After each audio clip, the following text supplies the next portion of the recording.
Hey, fifth grade. Welcome to day 2 of reading our story, Doubting Castle. Before we go on with our story, I wanted us to stop and think about the title of the story for a minute. Do you ever doubt? What's another synonym for doubt? I was looking through the dictionary and thinking about that, and I came up with uncertainty, distrust, suspicion. Are you doubting God right now during this difficult time? What does the Bible say about doubt? Well, I found a verse in Mark chapter 9, and the background for the verse is there was a man who had a son, and his son, the Bible tells us, had an unclean spirit in him, some kind of spirit that made him mute.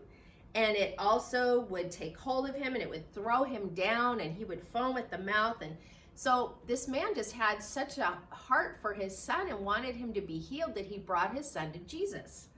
And so he said to Jesus, if you can do anything, please have compassion on us and help us. And so Jesus kind of went, if I can? Jesus said, all things are possible for one who believes. So Jesus was encouraging this man not to doubt, but to trust in him and have faith and believe in him. And the man replied in verse 24, immediately the father of the child cried out and said, I believe, help me in my unbelief. The man had faith in God. He believed, but he still wasn't sure whether or not this was going to happen for his son, if his son would be healed. But Jesus had compassion on the child and he healed him. And so when we have doubts, we can know that God's big enough to handle that doubt. We can tell him about it and we can ask him to help increase our faith. Give us more faith. Help us, Lord, to believe and to trust in you. So even though we're going through a really unusual, crazy time, it's okay to just tell the Lord, you know what, I'm struggling a little bit here. Help me to continue to have faith and trust in you, and he will. So I hope that you enjoyed the first part of our story. We're going on now with pages 418 through 420, and I have 2 vocabulary words for you to look up. I'd like you to look up despair and doubly. So go ahead and pause the video and look those 2 words up. All right, now that you found those definitions, you should have seen that despair means lack of all hope.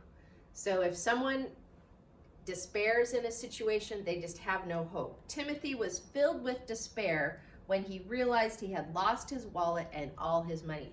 That would be a tough situation, wouldn't it? You might be filled with despair if you found yourself in that situation. So when you looked up doubly, you should have found the definition in a double manner or to a great extent. When my twin sisters were born, our family was doubly blessed. All right, that is a double blessing, isn't it, to have twins? So we have our story going on, but before you continue to read it, I want you to think about how Christian and hopeful got in this situation. Why are they finding themselves where they are? What caused them to be in the giant's dungeon?